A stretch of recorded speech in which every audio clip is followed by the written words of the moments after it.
क्या होता है रेपो रेट, जिसमें आरबीआई ने की है कटौती? लोन लेने वालों पर इस फैसले का क्या होगा असर? भारतीय रिजर्व बैंक ने लंबे समय के बाद रेपो रेट में कटौती करने का फैसला किया है। आरबीआई के नए गवर्नर संजय मल्होत्रा ने अपनी पहली ही मॉनेटरी पॉलिसी मीटिंग के बाद रेपो रेट में 0.25% की कटौती करने की घोषणा की है। इस कटौती के बाद रेपो रेट, जो अभी तक 6.50% था, अब वो कम होकर 6.25% हो जाएगा।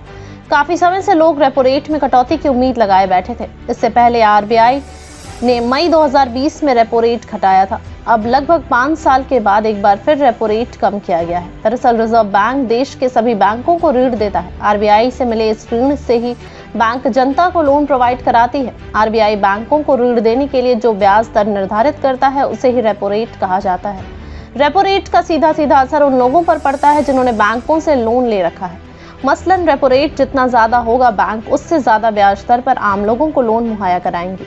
वहीं अगर रेपो रेट कम होगा तो बैंक भी कम ऋण के लिए रेट ऑफ इंटरेस्ट कम रखेगी। इस तरह से देखा जाए तो आरबीआई ने रेपो रेट में कमी करके देश के उन लाखों लोगों को राहत दी है जिन्होंने बैंकों से होम लोन या अन्य किसी प्रकार का ऋण ले रखा है। अब लोन की ब्याज दर कम हो जाएगी, जिससे ईएमआई में कटौती होगी। भारतीय रिजर्व बैंक के द्वारा इससे पहले फरवरी 2023 में रेपो रेट में 0.25% की बढ़ोतरी की गई थी। तब से इसमें कोई परिवर्तन नहीं किया गया था।